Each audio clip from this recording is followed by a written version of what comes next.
natin, Mami? Siyempre, nandito ang lahat ng mga gamit na kailangan natin. Bakit po? Ang alam ko po kasi magbabakasyon lang tayo kina Lola.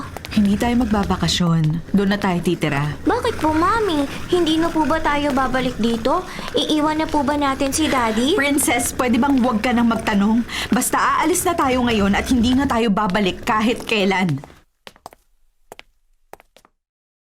O bakit ka tumigil? Halika na! Lumabas na tayo ng pinto. Iiwan na po talaga natin si Daddy. Ang kulit mo naman, Princess. Sinabi ko naman sa'yo, huwag ka nang magtanong. Ayaw niyo po kasing sabihin kung bakit tayo aalis dito. Dahil po ba lagi kayong nag-aaway ni Daddy? Galit po ba kayo sa kanya? Alam mo naman pala ang sagot sa tanong mo, kaya huwag ka nang magtanong. Hindi na po ba kayo magkakabati ni Daddy?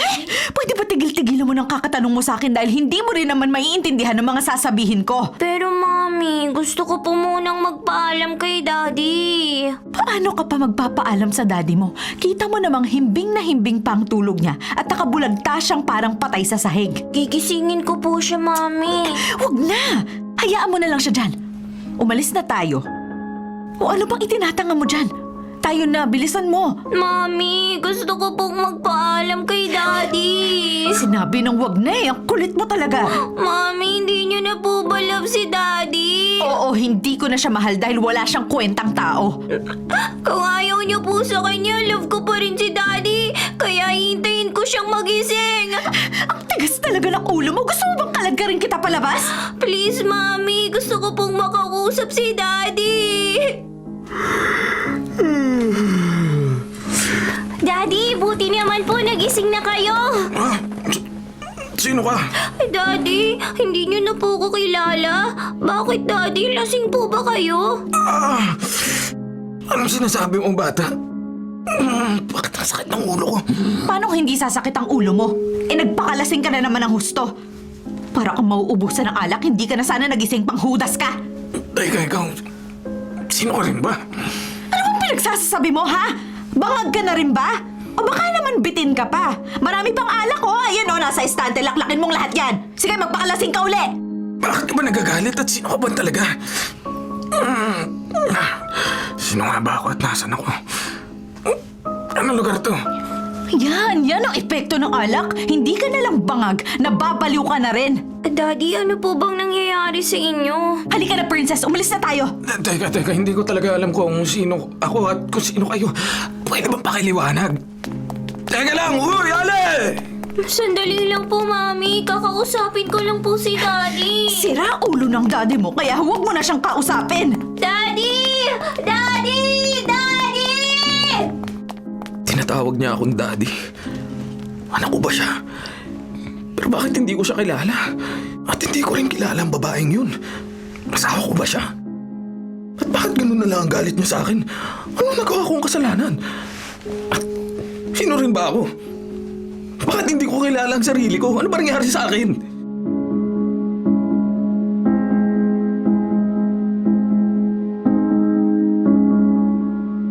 Mabuti na lang at narito ang photo album na to ng kasal namin sa San Agustin Church. Sa Intramuros pala kami kinasal. Hindi naman ako pamilyar sa lugar na to. Pati na rin sa mga taong naririto sa photo album. Maliban kay Minerva na asawa ko na nakita ko kanina wala na akong iba pang kilala. Kung sa bagay, hindi ko nga kilala ang sarili ko, ibang tao pa kaya. Ano ba talaga nangyari sa akin? Bakit wala akong matandaan?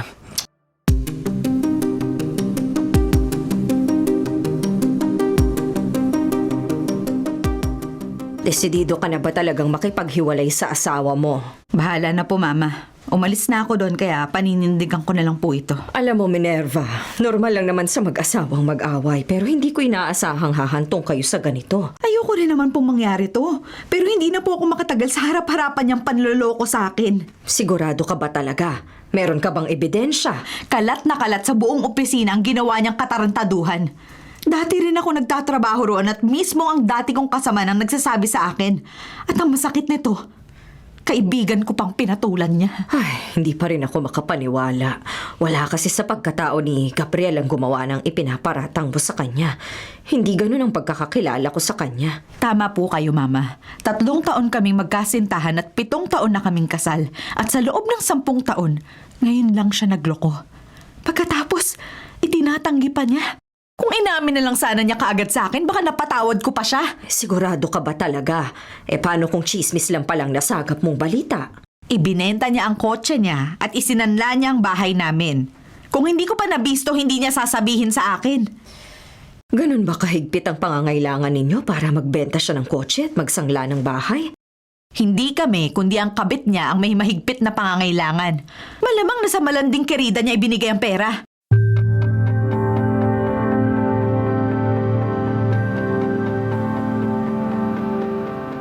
Diyos ko, ano ba talaga nangyayari sa akin?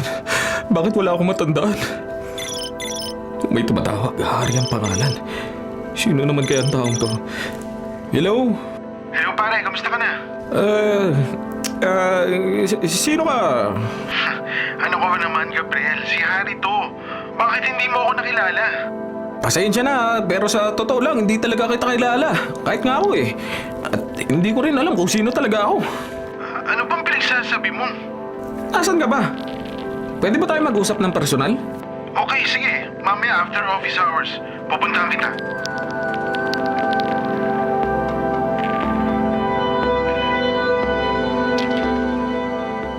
Nakakabaliw naman ang ganito. Isip ako ng isip pero wala namang pumapasok sa isip ko. Siya di bale. Mag-uusap kami ni Hari mamaya. Baka sakaling magliwanag ng kaunti ang madilim kong pag-iisip.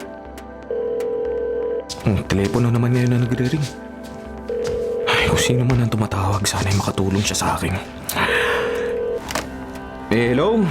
3 araw ka na absent. Hindi ko na gusto ang ginagawa mo. Ay, sino to? Ano ka ba, Gabriel? 3 araw ka lang hindi pumasok, hindi mo na ako kilala. Alam ko, mahirap ang pinagdadaanan mo. Pero kung ano man ang problema mo, huwag mong idadama yung trabaho. Sir, pasensya na po. Mabigat po talagang problema ko ngayon. Sa totoo lang, malapit na po akong mabaliw eh. Wala akong pakialam sa problema mo. Ang trabaho mo ang kailangan ko. Kaya pumasok ka na sa Lunes. At kung hindi, si Santi ka na. Minabahan na niya ampon. Ano ba yun? Lalo na nadagdagan ang problema ko dahil nadagdagan din ng taong galit sa akin. Ay, nako.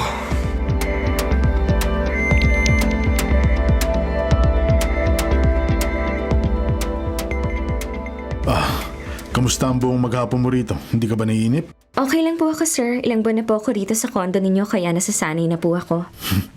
Ayan ka na naman, Lourdes. Sabi ko naman sa'yo, huwag mo na akong tawaging sir. Dahil matagal ka nang nag-resign. Pasensya na, Amado, ha, kung nakakalimutan ko. Hindi pa rin kasi ako makapaniwala sa mga pangyayari. Ang pakiramdam ko kasi, isa lang masamang panaginip ang lahat ng to at gusto ko nang magising. Ilang beses ko bang sasabihin, wala kang dapat ikabahala dahil akong bahala sa'yo. Hindi kita pababayaan. Pero nahihiya na ako sa'yo. Sobra-sobra na ang abalang ginagawa ko sa'yo. Kahit kailan hindi ka naging abala sa buhay ko dahil mahal na mahal kita. Yan ang lagi mong tatandaan.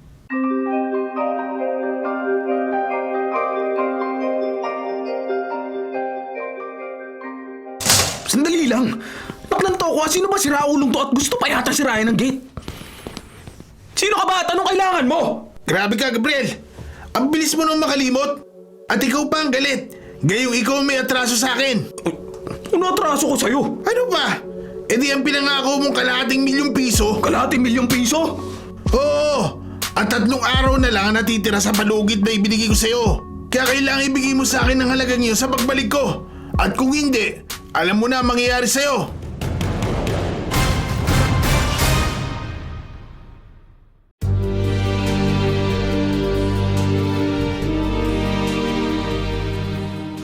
Hindi ko talaga alam kung ano nangyari sa'yo.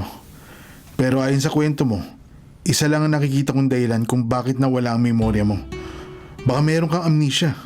Nag-research na ako sa internet at yun lang din ang nakita kong posibleng dahilan. Pero paano naman ako magkaka-amnesia? Ikaw na rin mismo nagsabing nagising ka sa sahig na nakahiga. Malay ba natin kung sa sofa ka nakatulog at dahil sa kalasingan mo, nahulog ka at nabago kang ulo mo sa sahig. Kung sa bagay, posible nga yun. May napansin nga akong bakanteng bote na imported na alak nang magising ako. Kaya malamang ako ang umubos yun. Pero hindi pa rin ako matatahimik hanggat hindi ko nalalaman kung ano talaga nangyayari sa akin. Wala kang ibang magagawa kundi magpa-check up para malaman natin kung tama ang hinala natin. Kahit ngayon mismo, sasamahan kita sa doktor. Sige, pero may mga itatanong muna ako sa'yo. Marami kasi akong gusto malaman eh. Unang-una yung nangyari kanina bago ka dumating. Meron lalaki nagpunta rito at hinihingan ako ng ₱250,000. Si Brando yun, kapatid ng babaeng nabundol mo. May nabundol ako? Oo, at magtatatlong linggo na siya sa ospital. Actually, may naibigay ka na sa kanyang 200,000. Ibinenta mo ang kotse mo. Halos katatapos mo nga lang hulugan yung kotse na yun eh. Pero dahil nga nakakasidente ka, kaya napilitan kang ibenta ang kotse mo.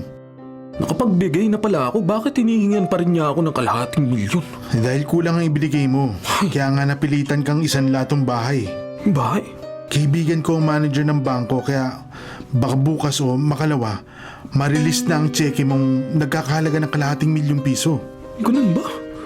Kaya siguro galit na galit sa akin si Minerva. Iniwan niya ako kahapon at sinama pa niya ang anak namin. Meron pa mas mabigat na dahilan kung bakit galit sa iyong asawa mo. Anong dahilan ang tinutukoy mo? May nabuntis kang babae. Si Lourdes, ang sekretary ni boss. Si boss? Pero matagal na siyang nag-resign. At ang pagkakaalam ko, umuwi na siya sa probinsya. Teka muna, bakit ko siya nabuntis? May relasyon ba kami? Hindi ko alam, pero ang sabi mo, magkaibigan lang kayo. Yun naman pala, bakit nagkaganon? Ganito kasi yun. May outing ang kumpanya natin noon. Oh. At magkasama tayong 4 nila Lourdes at Boss Amado sa isang cottage. Marami tayong nainom at nalasing tayong lahat. At kinabukasan, nagising kayo ni Lourdes na magkatabi sa kama. May nangyari ba sa amin? Malamang. Ay, Diyos ko. Pero ayon sa kwento niyong dalawa, wala kayong matandaan. Dahil na siguro sa inyong kalasingan. Nasaan na kaya siya ngayon? Nakapanak na ba siya? Saka mo na lang problemahin ang bagay na yun. Ang dapat mong alamin ngayon kung ano talaga ang nangyari sa'yo.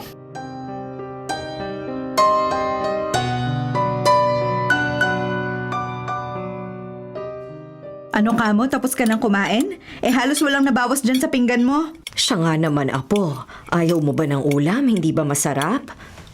Wala po akong gana.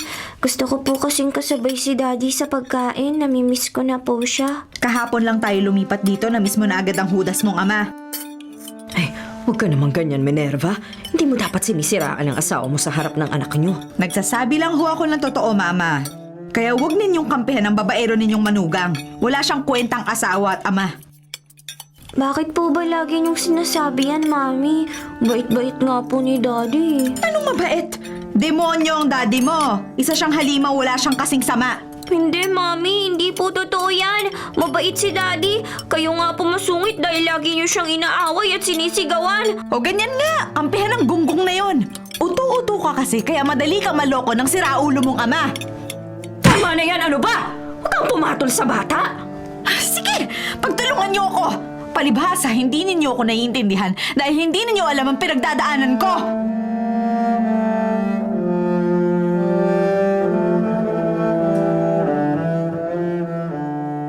Ayon sa resulta ng CT scan mo, wala kang brain damage, pati na rin ang result ng ibang diagnosis. Everything is normal. Wala kang kahit na anong karamdaman. Kung ganun, wala pa ko amnesia. Actually, meron pang isang klase ng amnesia. Yung tinatawag na psychogenic amnesia. Ano po yun, Doc? Paano nangyayari yun? Posible kasing mawala ang memorya ng isang tao because of severe stress and emotional trauma. Psychogenic amnesia ang tawag doon. Malamang nga po, ganun na nangyari kay Gabriel dahil marami siyang pinagdaan ng problema at pagsubok. Siguro nga, Doc. Baka meron nga akong psychogenic amnesia. Posibleng yun pero wala pa ring assurance. But as of now, yun lang ang nakikita kong dahilan kung bakit nawala ang memory mo.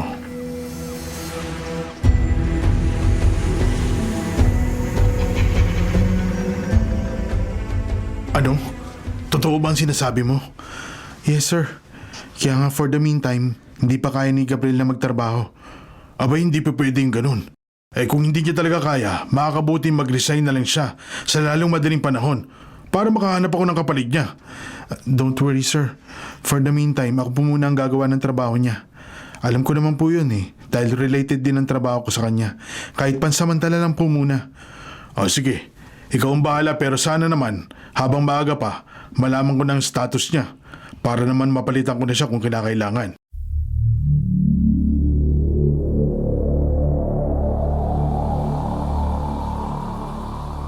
tumawag na sa akin ang manager ng bangko.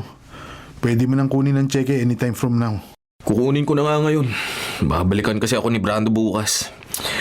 Babayaran ko na siya para mabawasan ako ng isang problema. Huwag ka muna maging kampante. Posible kasing humirit siya ng dagdag. Ay naku, saka ko na lang yun problemahin. Basta ang dapat kong pagtuunan ng pansin ay kung paano mababalik ang aking normal na pag-iisip.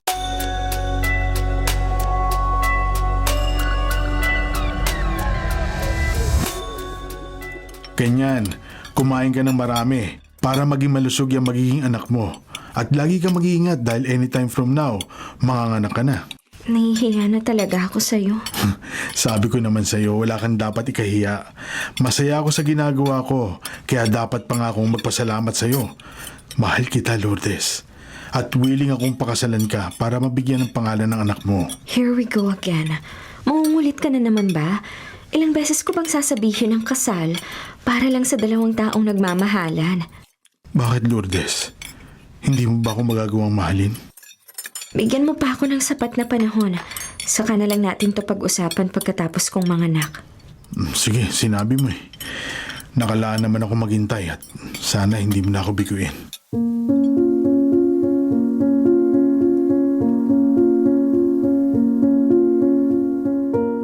Nagpakita ka pa sa akin? Ang kapal naman ng mukha mo. Minerva, hindi ako nagpunta rito para makipagtalo. At anong gusto mo? Ang magkabati tayo? Malabo nang mangyari yun. Gusto kong malaman mo ang kalagayan ko ngayon. May amnesia ako kaya nawala ang memorya ko. Talaga lang Kaya pala ang lakas ng memory gap mo. Kilala mo na ako ngayon at napuntahan mo pa ako rito kina mama. Tama ka, Gabriel. May amnesia ka nga. Sinamahan lang ako ni Harry kaya ako nakarating dito. Kita mo naman magkasabay kami kanina, di ba? At meron akong medical certificate na nagpapatunay na may amnesia nga ako. At saan ka naman kumuha ng medical certificate, ha? Sinong doktor ang kinutsaba mo? Eh bakit ba ayaw mo maniwala? Pagkatapos mo akong pagtaksilan at lokohin, sa palagay mo maniniwala pa ako sa'yo? Hindi na, Gabriel. Dahil wala na akong tiwala Ako sa'yo. naman, oo, aminin ko nagkasala ako sa'yo pero wala kami relasyon ni Lourdes. Pareho lang kami lasing kaya may nangyari sa amin. Ang tindi talaga ng amnesia mo! Natatandaan mo pa ang pangyayaring yon? Sinabing lahat sa akin ni Harry ang mga bagay na alam niya tungkol sa akin. Wala na rin akong tiwala sa konsentidor mong kumpare. Malay ko ba kung pareho kayong babaero? Nagkakamali ka, Minerva. Hindi ganun na Tama na! Ayoko na marinig pa yung mga kasinungalingan mo, kaya umalis ka na! Please, Minerva, wag mo naman ako ipagtabuyan. Hindi ka ba marunong umintindi, ha? ko Ang naman. sinabi ko, umalis ka na! At wag ka nang babalik dahil ayoko na makita pa ang pagmumukha mo!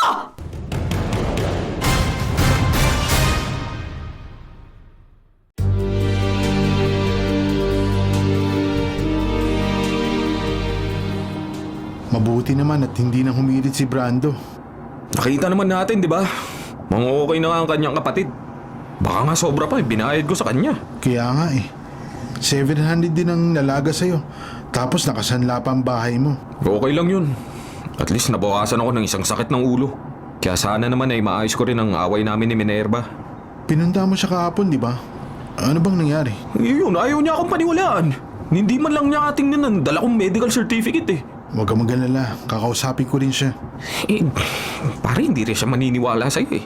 Dahil ang iniisip niya eh, magkakonsyaba tayo. Wala namang mawawala kung susubukan ko eh.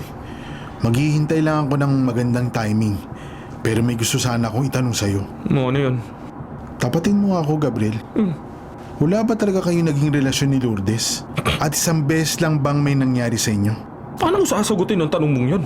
May amnesia nga ako, di ba? Bilis mo naman makalimot, pare. Mukhang nahawa ka na sa akin. Oo nga, no. Di ko kagad naisip yan eh. Ay, naku naman. Tama ka. Nahawa na nga ako sa'yo dahil may amnesia na rin ako.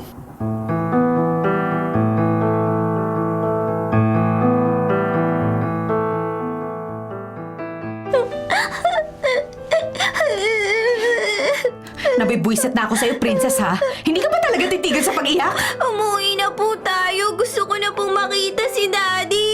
Ang kulit mo talaga! Ilang beses ko bang sasabihin, hindi na nga tayo pwedeng umuwi ron? Bakit nga po? Malapit na ako mapikon sa'yong bata ka, ha? Kaya pwede ba tantanan mo ng kakatanong mo? Pero Mami... Wala! Tumigil ka na! Naririndi na ako sa'yo!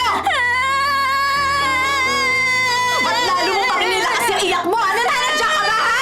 Gusto mo bang tamaan sa akin? Tama na yan, Minerva! Huwag mong paiyakin yung apo ko! Eh kasi naman po, tigas sa ulo sumisigawan? Daanin mo sa mahinahong pag-uusap. Princess Apo, bakit ka ba umiiyak? Namimiss ko na po si Daddy. Gusto ko na po siyang makita at makausap. Oh, sige. Papupuntahin ko rito ang daddy mo. Talaga po? Mama, ano ba? Huwag na ninyo paputahin ng demonyong yon! Huwag mong idadamay ang anak niyo sa galit mo sa asawa mo. At anong gusto ninyo? Konsentihin ko rin ang anak ko katulad ng ginagawa ninyo? Pwede ba? Lawakan mo naman ang pangunawa mo. Huwag mong hayaang lamunin ng galit ang katinuan mo. Siya nga naman po, Mami. Huwag na po kayong magalit kay Daddy. Imposibleng mangyari yun dahil kinasusuklaman ko ang demonyo mong ama. Hindi po ako nagagalit kay Daddy, kaya huwag na po niyo akong pagbawalang makita at makausap si Daddy. Hindi pwede. Hindi. Hindi. Sinabi na hindi nga eh. Tama na! Naririnig na ako sa'yo! Ikaw ang tumigil dahil ikaw ang nakakarindi! Eh bakit ba hindi ninyo ako maintindihan? Ikaw ang hindi marunong umintindi dahil sarado at makitid ang isip mo!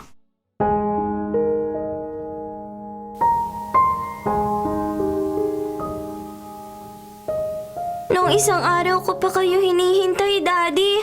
Bakit ngayon lang po kayo? Pasensya ka na, anak ah. Busy kasi si dati mo eh. Daddy, galit po ba kayo kay Mami? Ako anak, hindi ako galit sa kanya. Siyang may galit sa akin ha. Mahal kita anak at mahal ko rin ang mami mo. Hindi na po ba kayo magkakabati? Gusto kong magkabati kami ng mami mo pero kung ayaw naman niya magkaayos kami, wala na akong magagawa anak. Anong ginagawa mo rito? Di ba sinabi ko naman sa'yong ayoko na makita pa yung pagmumukha mo? Bakit nagpunta ka na naman dito? Di ikaw ang pinuntahan ko kundi ang aking anak. May panibago ka ng anak kaya wala ka ng karapatan sa anak ko. Daddy, Mami, huwag na po kayong mag-away. Please, magbati na po kayo. Huwag ka nang umasa, princess, dahil kahit kailan, hindi ako makikipagbati sa unggoy na to. Daddy, Mami, please naman po. Tama na! Halika na nga rito! Huwag po, Mami. Huwag niyo po ko ilayo kay Daddy. Bitiwan mo ako! Itiwan mo rin ang anak ko, nag-uusap pa kami. Sinabi ko naman sa'yo, wala ka ng karapatan sa anak ko. Wala kang kwentang ama dahil sinira mo ang ating pamilya. At ngayong nabura ang memorya mo, isama mo na rin kami sa naglaho mong alaala. Oo, naglaho nga ang aking memorya pero hindi ang pagmamahal ko sa anak ko. Wala nga ako natatandaan pero mayroon pa rin ako nararamdaman oh. Hindi ka na namin kailangan kaya umalis ka na. Mami, Daddy, tama na po. Huwag na po kayo mag-away. Parang awa niyo na po. Magbati na po kayo. Hindi mo ba ako naririnig? Ang sabi ko, umalis ka na. Oo, alis ako pero isasama ko ang anak ko. Tama na yan! Kung hindi kayo nahihiya sa akin, mahiya naman kayo sa anak nyo! Sa mismong harapan pa niya kayo nag-aaway? Gawain ba yan ng mga matinong magulang? Eh bakit naman kasi pinapasok pa ninyo rito yung hudas na to? Alam niyo naman ayoko na makita pa kahit anino ng lalaking yan eh. Kung ayaw mo siyang makita, magkulong ka ron sa kwarto mo. Ano ba kayo, Mama? Siya pa ba ang kakampihan niyo? Hindi siya ang kinakampihan ko, kundi ang apo ko. Naaawa na ako sa kanya. Hindi ko kayo pipilitin na magkaayos pero wag nyo namang ipakita rito sa bata ang pagiging immature nyo. Mga wala kayong kwentang magulang.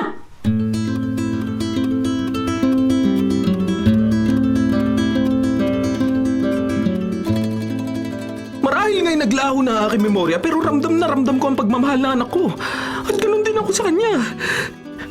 Pero bakit wala akong nararamdamang pagmamahal sa asawa ko? Dahil ba sa hindi na rin niya ako mahal? Diyos ko, hanggang kailan ako mananatili sa ganitong kalagayan?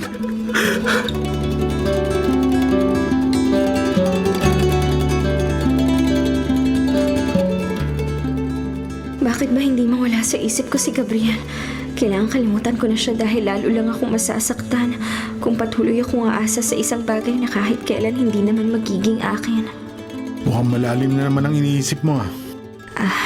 Hindi mo naman may aalis sa akin ang mag-isip. Sabi ko naman sa'yo eh.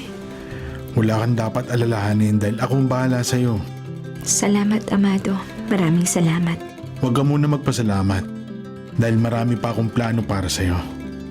Kung tatanggapin mo lang ang pag-ibig ko, ipinapangako ko sa'yong wala kang pagsisisihan.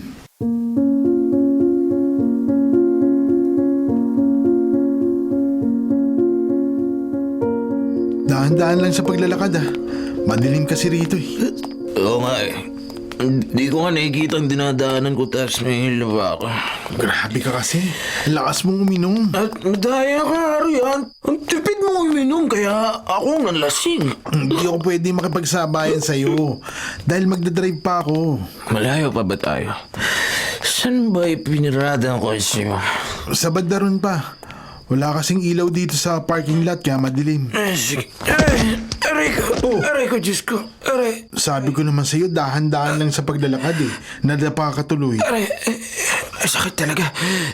Ay, mukhang dumudugo pa yata ulo ko. Oo nga, dumudugo yung noo mo. Halika, aalalayan kita. Malapit na tayo sa kotse. Sige.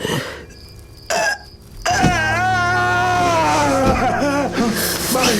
Ano nangyayari sa'yo? Bigla ko naalala ang bangayan namin ni Minerva. Talaga? Meron ko nang natatandaan?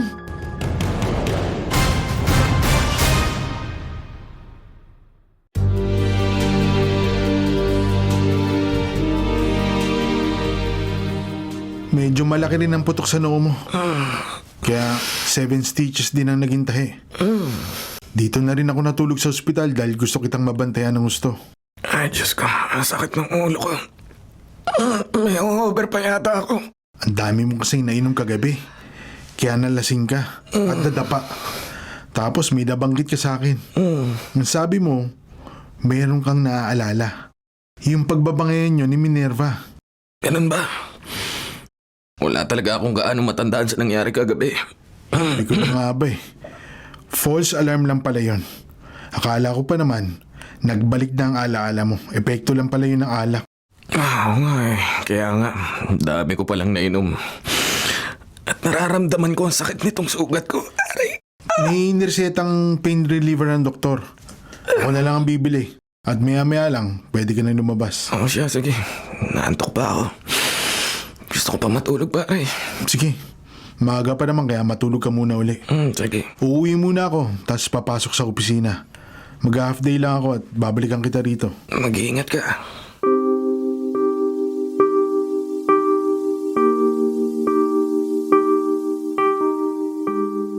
O ano, hindi ka na naman ba kakain? Wala po akong ganang kumain.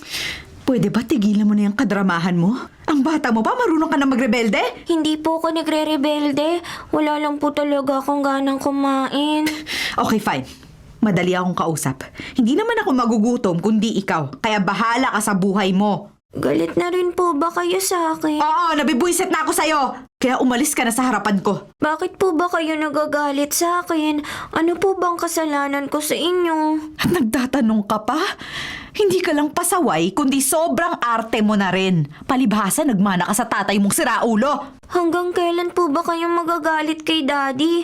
Hindi na po ba talaga kayo magkakabati? Huwag ka nang umasa dahil imposible nang mangyari yon. At kung hindi ka magpapakatino, magagalit na rin ako sa'yo. Ganun ba ang gusto mong mangyari? Kung ayaw niya na po sa akin, edi pupunta na lang po ako kay Daddy.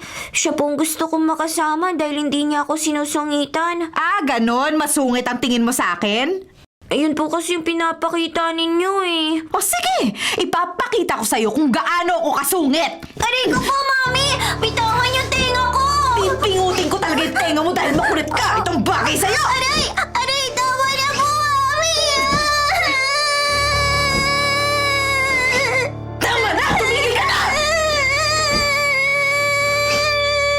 Ganyan nga, sige, ilakas mo pa yung iyak mo. At kapag napikon ako sa'yo, baka na kita! Walang iya ka, Minerva! Anong ginagawa mo kay Princess?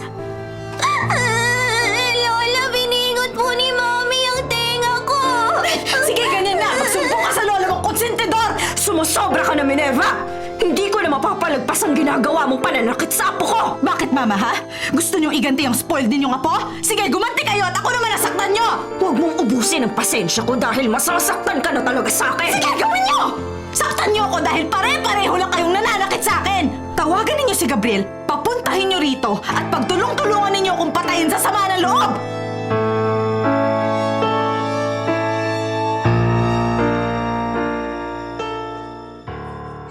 Ang ganda ng alak mo, Lourdes. Kamukhang kabuka mo. Oo, ang ganda nga niya. At alam mo bang ang saya-saya ko? Ang sarap pala ng pakiramdam na maging isang ina. Siya nga pala. anong ipapangalan mo sa kanya at anong apelyido ang gagamitin niya.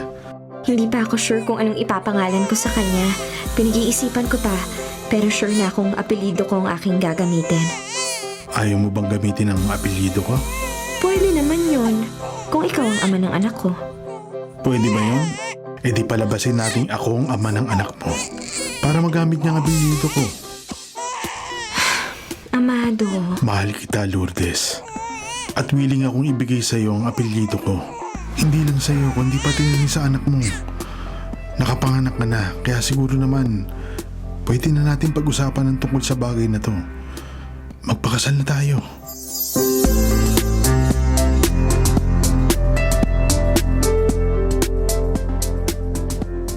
Mukhang kinalimutan ka na ng tuluyan ni Minerva. Hanggang ngayon ba nagmamatigas pa rin siya? Okay lang yun. Kakampi ko naman ang biyanan ko kaya magagawa ko pa rin bisitahin ng anak ko anytime na gustuin ko. Hanggang kailan naman kayo tatagal sa ganung sitwasyon? Alam niyo bang anak niyo rin ang mismong nahihirapan? Ano magagawa ko? Si Minerva lang naman na nagmamatigas. Pero hindi ako nawawalan ng pag-asa. Alam kong balang araw ay lalambot din ang kanyang puso. Ano kaya kung suyuin mo uli siya? Manliga ka uli sa kanya. At sa pagkakataong to, gawin mo ang hindi mo nagawa noon. Doblehin o triplehin mo ang effort mo. Kung sa bagay, pwede rin. Hindi naman nagbabago ang pananaw ko sa panliligaw. Kung walang matigas na tinapay sa mainit na kape, wala rin matigas na puso sa mainit na pagsuyo.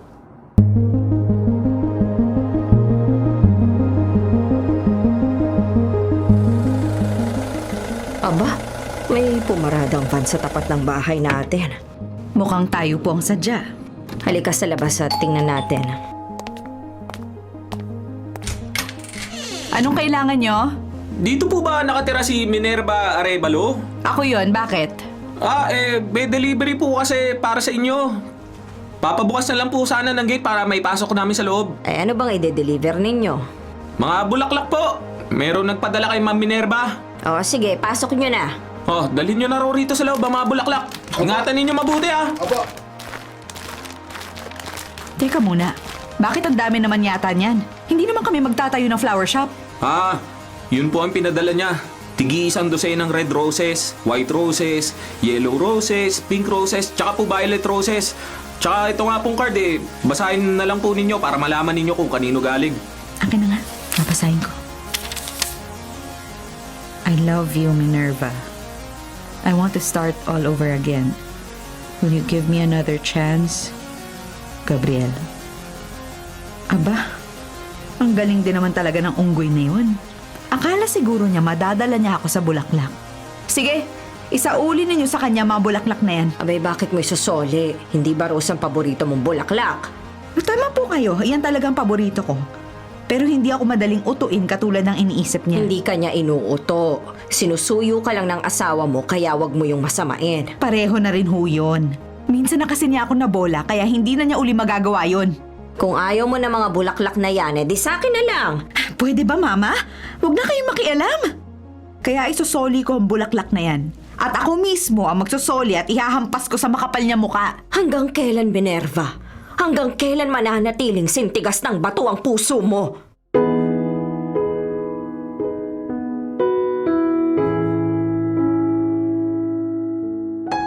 nakapagpasya na ako, Amado. Tinatanggap ko ng proposal mo.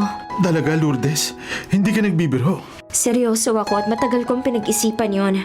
Kaya magsabi ka lang kung saan at kung kailan. Nakahanda na ako magpakasal sa'yo. Pinagsayang mo ko, Lourdes. Walang mapagsidlan sa sobrang galak ang puso ko. Bakit, Amado? Ano nangyayari sa'yo? Sumisikip ang dibdib ko. Hindi ako makahinga.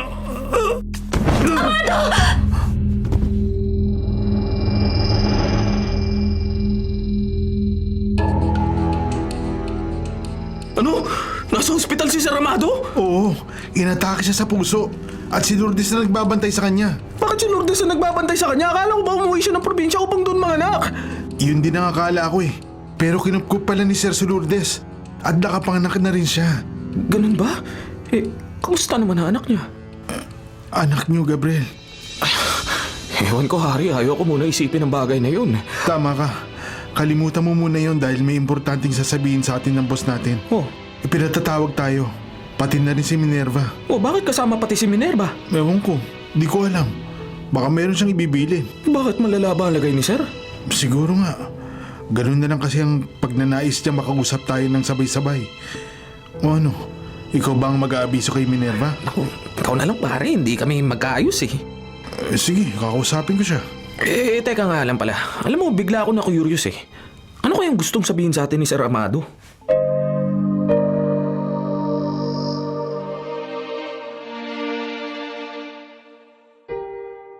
Salamat naman at pinaunlakan niyo ako. May importante akong sasabihin sa inyo. Hindi matatahimik ang aking kaluluwa kung hindi ko ito masasabi. Bakit naman ganyan kayo magsalita? Parang nagpapaalam na kayo ha. Siya nga naman bossing, di pa kayo mamamatay. Sir Amado, ano po bang gusto niyo sabihin? At bakit pati ako kasama sa pinatawag niyo? May lihim akong ipagtatapat sa inyo. Isang lihim na nagdulot sa inyo ng malaking gulo. Kaya sana mapatawad niyo ako. Lalo lang kami naku-curious, kaya pwede ba, Amado? Sabihin mo na sa amin ang tinutukoy mong lihim. Sige, hindi na ako magpapaligoy-ligoy pa. Kaya sasabihin ko ng totoo, Lourdes. Hindi si Gabriel kundi ako. Ako ang tunay na ama ng anak mo.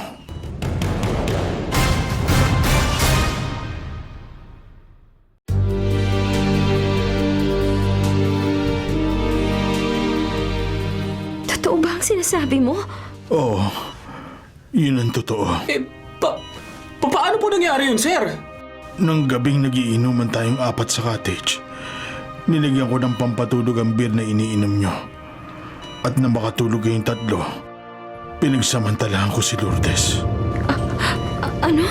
Ginawa mo yun? Oo. At pagkatapos ay pinagtabi ko kayong dalawa ni Gabriel sa kama. Kung ganun, pinaniwala mo kaming lahat sa maling akala. Bakit, Amado? Bakit mo yun ginawa sa akin? Patawarin mo ako, Lourdes. Dahil sinira ko ang buhay mo. Ganon din sa'yo, Gabriel at Minerva.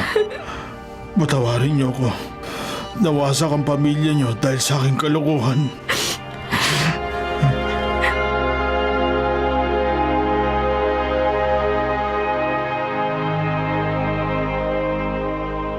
Ganun na lang ang pagkasuklam ko sa'yo, Lourdes.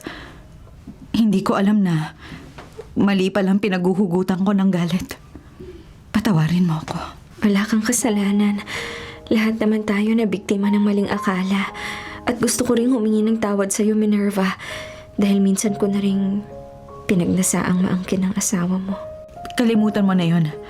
Ang importante ay nalaman natin ang totoo at lahat tayo ay nabunutan na ng tinik sa dibdib. Ano palang balak mo? Galit ka ba kay Sir Amado? Sa totoo lang, hindi ko alam kung anong mararamdaman ko. Oo, pinagsamantalahan niya ako, pero binawi naman niya yun dahil inalagaan niya ako. Ibinigay niya sa akin ang lahat ng pagmamahal at atensyon niya. Kaya sa kabila ng kanyang ipinagtapat, hindi ko pa rin magawang magalit sa kanya. At sa halip ay hinahangad ko pang gumaling siya tuluyang makarecover. Marahil ay tunay na pag-ibig na ngayon nararamdaman mo para sa kanya. Siguro nga, kaya nga sana maging maayos ang lahat, pati na rin ang sigalot niyo ni Gabriel. Sana'y magkaayos na kayo. Hangad ko ang inyong kaligayahan. Salamat, Lourdes. Maraming salamat.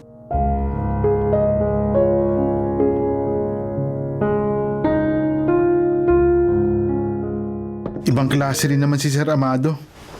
Naisahan ka rin. Gumawa siya ng krimen tapos pinalabas ikaw may kasalanan. Oo nga eh. Kung nagkataon na habang buhay ako makukonsensya sa kasalanang hindi naman ako ang may kagagawan. Pero okay na rin ang nangyari. Dahil solved na ang problema niyo ni Minerva. Kaya ano pang hinihintay mo? Makapag-ayos ka na sa kanya. Yun naman talaga ang gagawin ko. Naghihintay lang ako ng magandang timing. Ano ba bang timing ang hinihintay mo? Ngayon na ang tamang panahon. Kaya huwag ka na magpatumpik-tumpik pa.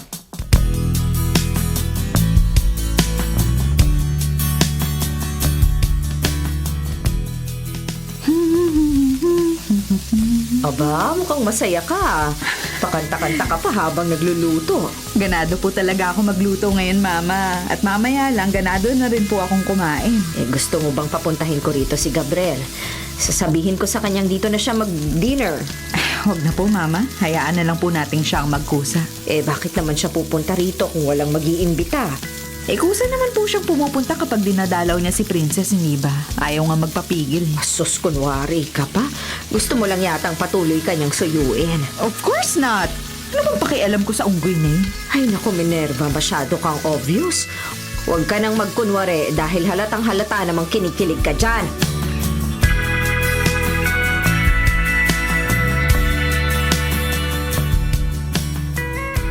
Musta na po kayo, Sir Amado? Mabuti naman. Hindi na ako nakaiga dahil nakaupo na ako rito sa wheelchair. Konting panahon pa't makakatayo na ako. Mabuti naman po kung ganun. Bakit po pala ninyo ako pinatawag, sir? Kunin mo to. Ano pong laman ng envelope na to? Buksan mo para makita mo. Sige. Oh, titulo na lupa ko to ha. Paano napunta sa inyo? Nabanggit sa akin ni Harry na nakasanlayan sa bangko. Kaya tinubos ko para sa iyo. At siya nga pala, gusto kong magpalit ng kotse kaya ibibigay ko sa iyo yung dati kong kotse. Kotse, sir? Oh, wow, salamat po, sir. Maraming salamat po. Huwag ka magpasalamat Ay. dahil bumabawi lang ako sa naging atraso ko sa iyo.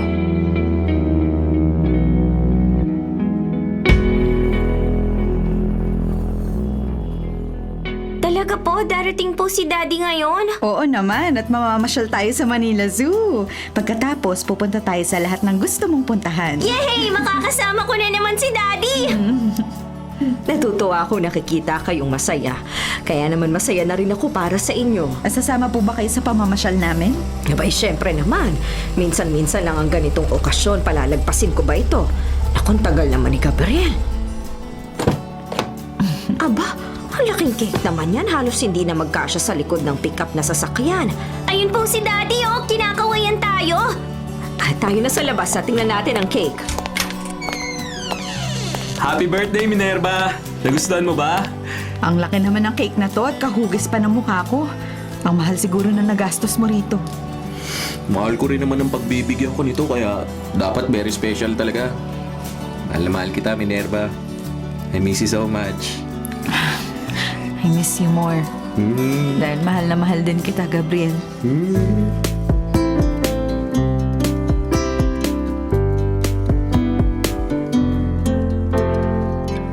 Sige, konti na lang. Ilang hakbang pa, humawak ka ng mahigpit sa akin.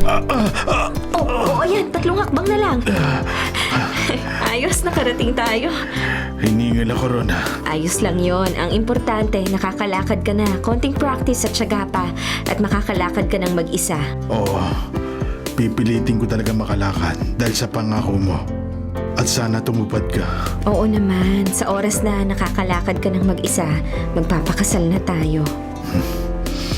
Bilib na talaga ako sa'yo. Ang galing na motivation mo.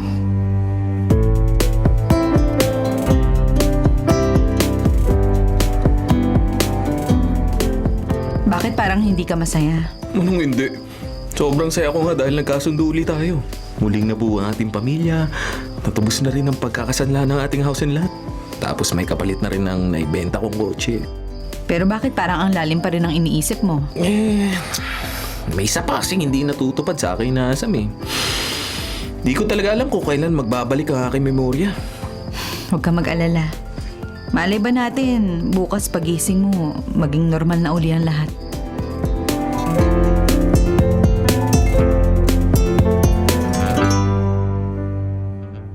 Tanghali na, Gabriel. Gumising ka na at lalamig ng almusal.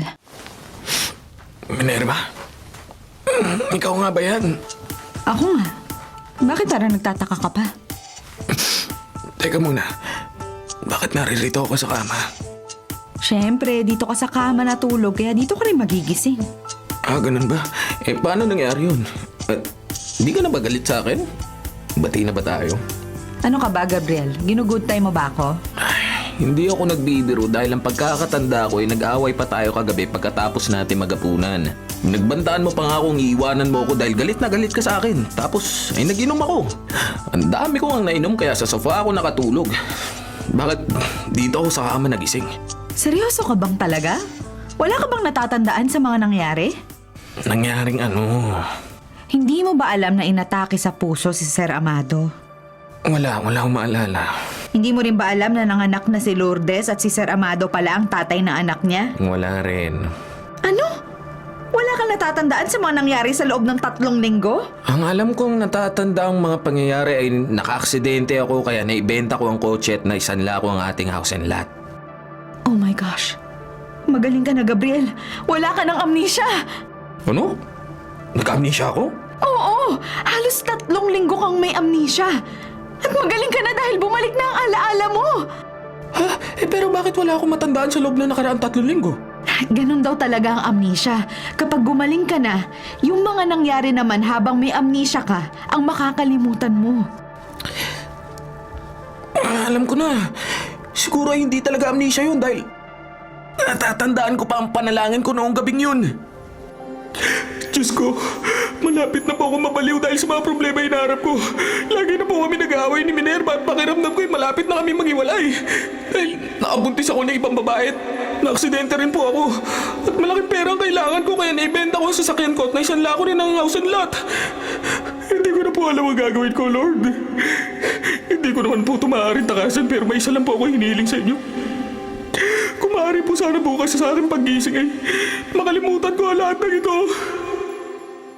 Kung ganun, sinagot ng Diyos ang panalangin mo. Oo, Minerva. Nagpapasalamat ako sa Diyos dahil siya rin ang gumawa ng paraan para malagpasan ko ang lahat ng aking pagsubok. At salamat din sa Panginoon dahil sa araw na to ay ibinalik niya ang aking naglahong alaala.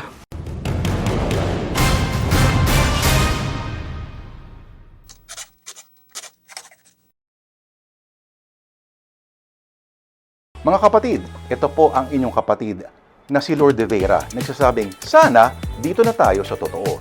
Dito na tayo sa True FM. At sana po'y mag-subscribe kayo at mag-follow sa mga social media accounts po ng @TrueNetworkPH.